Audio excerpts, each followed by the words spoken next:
സുഹൃത്തുക്കളെ, അത്യന്തം രസകരമായ ഒരു വിഷയമാണ് നമ്മൾ ഇന്ന് കൈകാര്യം ചെയ്യുന്നത്.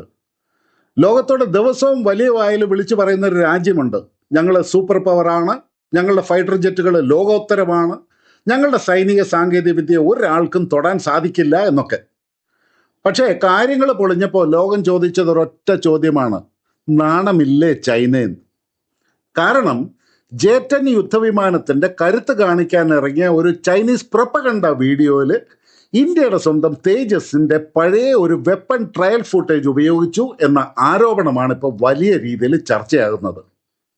അതെ സുഹൃത്തുക്കളെ, സ്വന്തം വിമാനത്തിന്റെ കരുത്ത് കാണിക്കാൻ മറ്റൊരാളുടെ വീഡിയോ കടം വാങ്ങേണ്ടി വന്നോ? ഇതിലേറെ നാണക്കേട് വേറെ ഉണ്ടോ? എല്ലാവർക്കും നമസ്കാരം. ഞാൻ രഘുനാഥ് ചൈതന്യ ഡിഫൻസ് ആൻഡ് ജിയോ പൊളിറ്റിക്സിന്റെ വളരെ രസകരമായ ഒരു എപ്പിസോഡിലേക്ക് സ്വാഗതം. ആദ്യം തന്നെ ഒരു കാര്യം ഞാൻ വ്യക്തമാക്കാം. നമുക്ക് കള്ളപ്രചാരണം വേണ്ട, നമുക്ക് സത്യങ്ങൾ മതി. നമുക്ക് ചൈനയെ വിമർശിക്കണം, പക്ഷെ തെളിവോടെ. കാരണം ഇന്ത്യയുടെ ശക്തി മുദ്രാവാക്യങ്ങളിലല്ല, സത്യത്തിലാണ്. ഇപ്പോഴത്തെ ഇഷ്യൂ എന്താണ്? ചൈനയുടെ സ്റ്റേറ്റ് മീഡിയ ആയ CGTN പുറത്തുവിട്ട ഒരു J-10 പൈലറ്റ് പ്രൊഫൈൽ വീഡിയോയിലെ ഒരു ബോംബ് ഡ്രോപ്പിംഗ് ക്ലിപ്പ് ഇന്ത്യയുടെ തേജസ് വെപ്പൺ ട്രയൽ ഫുട്ടേജിനോട് വളരെ സാമ്യമുള്ളതായിട്ട് ഡിഫൻസ് വാച്ചർമാർ കണ്ടെത്തിയിരുന്നു. ലേസർ ഗൈഡഡ് ബോംബ് റിലീസ് ചെയ്യുന്നതും ടാർഗറ്റിംഗ് പോഡിന്റെ പ്ലേസ്മെന്റും പൈലോണിന്റെ ഷേപ്പും എയർക്രാഫ്റ്റിന്റെ കോൺഫിഗറേഷനും ഇതെല്ലാം നോക്കിയവർ പറഞ്ഞു, അയ്യോ ഇത് J-10 അല്ലല്ലോ, ഇത് തേജസ് അല്ലേ എന്ന്. ഇപ്പോൾ ആ കോൺട്രവേഴ്സി വൈറലാകുകയാണ്. ഇവിടെ ഒരു കാര്യം ചോദിക്കണം: ഇത് വെറും എഡിറ്റിംഗ് മിസ്റ്റേക്ക് ആണോ, അതോ ഒരു സ്റ്റോക്ക് ഫുട്ടേജ് മിക്സപ്പ് ആണോ, അല്ലെങ്കിൽ ഒരു പ്ലാൻഡ് പ്രൊപ്പഗണ്ട ട്രിക്ക് ആണോ? കൃത്യമായ ഇന്റൻഷൻ നമുക്ക് ഉറപ്പിച്ച് പറയാൻ പറ്റില്ല. പക്ഷേ റിസൾട്ട് എന്താണ്? ചൈനയുടെ മുഖം മൂടി കീറിയിരിക്കുന്നു. കാരണം ഒരു വേൾഡ് ക്ലാസ് ഫൈറ്റർ ജെറ്റ് ആണെങ്കിൽ അതിൻ്റെ കരുത്ത് കാണിക്കാനായിട്ട് സ്വന്തം ഫുട്ടേജ് മതി. ബോംബ് ഡ്രോപ്പിംഗ് വേണമെന്നുണ്ടെങ്കിൽ സ്വന്തം ഫുട്ടേജ്, കോക്പിറ്റ് വേണമെന്നുണ്ടെങ്കിൽ സ്വന്തം ഫുട്ടേജ്, വെപ്പൺ റിലീസ് വേണമെന്നുണ്ടെങ്കിൽ സ്വന്തം ഫുട്ടേജ്.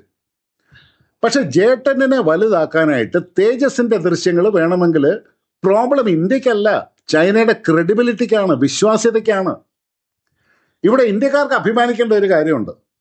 തേജസ് ഒരു വിമാനം മാത്രമല്ല, അത് ഇന്ത്യയുടെ സെൽഫ് റെസ്പെക്റ്റ് ആണ്, അത് ഇന്ത്യയുടെ സെൽഫ് റിലയൻസ് ആണ്, അത് ഇന്ത്യയുടെ ഞങ്ങൾക്കും കഴിയുമെന്ന മറുപടിയാണ്. തേജസ് പ്രോഗ്രാം വൈകി, ശരിയാണ്. ഒരുപാട് ക്രിറ്റിസിസം നേരിട്ടു, ശരിയാണ്. എൻജിൻ ഡിപ്പെൻഡൻസി ഇന്നും ഒരു ചാലഞ്ചാണ്, ശരിയാണ്. പക്ഷെ ഇതെല്ലാം മറികടന്ന് ഇന്ത്യ ഒരു 4.5 ജനറേഷൻ മൾട്ടി റോൾ ഫൈറ്റർ ഉണ്ടാക്കി. ഒരിക്കൽ തേജസിനെ കളിയാക്കിയവർ ഇന്ന് അതിൻ്റെ ഫുട്ടേജ് സ്വന്തം പ്രൊമോഷൻ വീഡിയോയിൽ ഇടേണ്ട അവസ്ഥയിലാണെന്നുണ്ടെങ്കിൽ അതൊന്നേ പറയൂ: ഇന്ത്യ ഹാസ് അറൈവ്ഡ്. ഇപ്പോൾ ചൈനയെക്കുറിച്ച് ഒരു കാര്യം നമ്മൾ തുറന്ന് പറയണം: ചൈനയെ നിസ്സാരമായിട്ട് കാണാൻ പാടില്ല. അവരൊരു സീരിയസ് മിലിറ്ററി പവറാണ്. അവർക്ക് വലിയ വലിയ മിസൈൽസ് ഉണ്ട്, ഡ്രോണുകളുണ്ട്, ഷിപ്പുകളുണ്ട്, സൈബർ പവർ ഉണ്ട്, ഹ്യൂജ് ഡിഫൻസ് ബജറ്റ് ഉണ്ട്. പക്ഷെ അതിനൊപ്പം അവർക്ക് ഒന്നുകൂടിയുണ്ട്: ഒരു വമ്പൻ പ്രൊപ്പഗണ്ട മെഷീൻ. അവർക്ക് സിസ്റ്റം മാത്രമില്ല, നറേറ്റീവ്സ് ഉണ്ട്, വീഡിയോസ് ഉണ്ട്, ഫേക്ക് ആയിട്ടുള്ള ഹൈപ്പുകളുണ്ട്, പെർസെപ്ഷൻ മാനേജ്മെന്റ് ഉണ്ട്. അത് തന്നെയാണ് ഈ തേജസ് J-10 കോൺട്രവേഴ്സി നമുക്ക് കാണിച്ചു തരുന്നത്. മുൻപ് നമ്മൾ കരുതിയിരുന്നത് ഇന്ത്യക്കെതിരെ സോഷ്യൽ മീഡിയയിൽ നടക്കുന്ന നെറേറ്റീവ് വാറിന്റെ പിന്നിൽ പ്രധാനമായിട്ടും പാകിസ്ഥാൻ ആർമിയും അവരുടെ ISPR മാത്രമാണെന്നാണ്.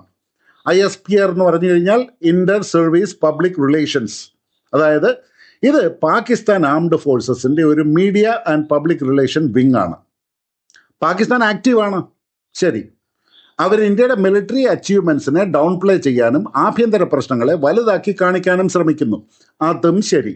പക്ഷെ ഇപ്പൊ പുറത്തു വരുന്ന സൂചനകൾ പറയുന്നത് പാകിസ്ഥാൻ മാത്രമല്ല, പിന്നിൽ ചൈനയുടെ കറുത്ത കൈകളുമുണ്ടെന്നാണ്.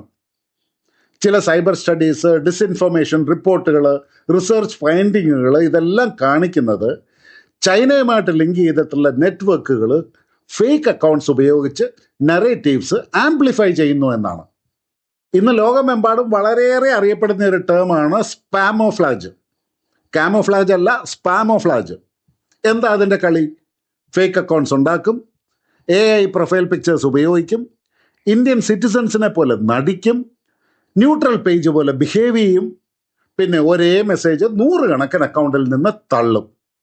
ഇന്ത്യയുടെ ആയുധങ്ങൾ ഫെയിലായി, ചൈന ഇന്ത്യക്കാളൊക്കെ ഒരുപാട് മുമ്പിലാണ്, പാകിസ്ഥാൻ ഇന്ത്യയെ തുറന്നു കാട്ടി പൊളിച്ചു കാട്ടി, ഇന്ത്യൻ സിസ്റ്റംസ് എല്ലാം ഓവർ റേറ്റഡ് ആണ്, ഈ പറയുന്നത് മുഴുവൻ വെറും തള്ളാണ്.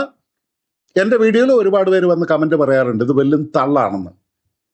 സാധാരണ ആളുകൾക്ക് തോന്നും ഇത്രയും പേര് പറയുന്നുണ്ടെങ്കിൽ സത്യം തന്നെ ആയിരിക്കുമെന്ന്. അതാണ് ഈ കളി. നമ്മുടെ പല മലയാളം മീഡിയകളും മലയാളത്തിലെ സോഷ്യൽ മീഡിയ ചാനലുകളും ഈ കളിയിൽ വളരെ സജീവമായിട്ട് ഇപ്പോഴും ഉണ്ട്. അതായത് ബുള്ളറ്റ് വെടിവെക്കുന്നതിന് മുമ്പ് ഡൗട്ട് വെടിവെക്കുക, മിസൈൽ ലോഞ്ച് ചെയ്യുന്നതിന് മുമ്പായിട്ട് നറേറ്റീവ് ലോഞ്ച് ചെയ്യുക, എനിമി എയർക്രാഫ്റ്റിനെ തകർക്കുന്നതിന് മുമ്പായിട്ട് എനിമിയുടെ കോൺഫിഡൻസ് തകർക്കുക. ഇതാണ് മോഡേൺ വാർഫെയർ. ഓപ്പറേഷൻ സിന്ദൂറിന്റെ ശേഷവും നമ്മൾ ഇതേ പാറ്റേൺ കണ്ടതാണല്ലോ. പാകിസ്ഥാൻ J-10C ഉപയോഗിച്ച് PL-15 ഉപയോഗിച്ച് ഇന്ത്യയുടെ വിമാനങ്ങൾ വീഴ്ത്തി. എത്ര എണ്ണം? 7, 8, 9, 10. അതിനങ്ങനെ ഒരു അന്തമില്ല. ഇങ്ങനെ പല ക്ലെയിമുകളും സോഷ്യൽ മീഡിയയിൽ വന്നു. ഇന്റർനാഷണൽ റിപ്പോർട്ടുകളിലും ചില ക്ലെയിമുകളൊക്കെ പ്രത്യക്ഷപ്പെട്ടു.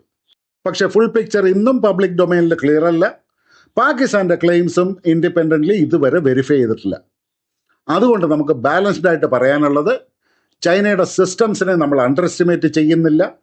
പക്ഷേ China Pakistan social media victory പരേഡിനെ ഫുൾ ട്രൂത്ത് ആയിട്ട് നമ്മൾ വിശ്വസിക്കരുത്. കാരണം സോഷ്യൽ മീഡിയയിൽ കിൽ മാർക്ക് പെയിന്റ് ചെയ്താൽ ഹിസ്റ്ററി ചേഞ്ച് ആവില്ല.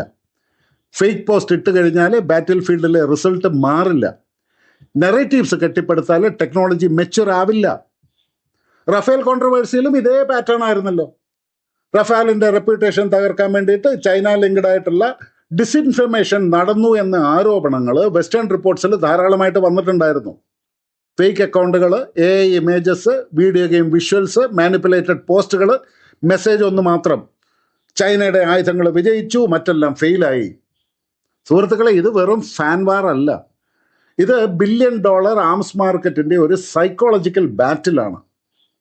ഒരു കൺട്രിയുടെ വെപ്പൺ ഇമേജ് ഡൗൺ ആക്കുക, സ്വന്തം വെപ്പൺ ഇമേജ് അപ്പാക്കുക, ബയേഴ്സിന്റെ മൈൻഡിൽ ഡൗട്ട് ക്രിയേറ്റ് ചെയ്യുക. ഇതാണ് ഈ കളി.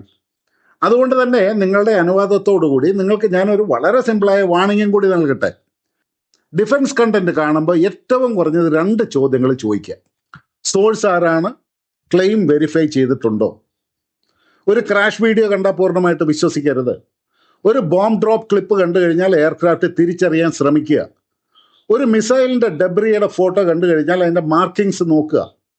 ആർട്ടിഫിഷ്യൽ ഇൻ്റലിജൻസ് ഇമേജ് ആണോ, ഓൾഡ് ഫുട്ടേജ് ആണോ, ഗെയിം ക്ലിപ്പാണോ എന്ന് പരിശോധിക്കുക. ഇന്ത്യക്കും പ്രശ്നങ്ങളുണ്ട്, ഡിലേ ഉണ്ട്, പ്രൊക്യൂർമെൻറ്റ് ഇഷ്യൂസ് ഉണ്ട്, എൻജിൻ ഡിപ്പെൻഡൻസി ഉണ്ട്. അവയെക്കുറിച്ച് നമ്മൾ തന്നെ സംസാരിക്കണം. പക്ഷേ ക്രിറ്റിസിസം വേറെ, എനിമി പ്രൊപ്പഗണ്ട വേറെ. ക്രിറ്റിസിസം ഇന്ത്യയെ ശക്തമാക്കും, പ്രൊപ്പഗണ്ട ഇന്ത്യയുടെ കോൺഫിഡൻസ് തകർക്കും.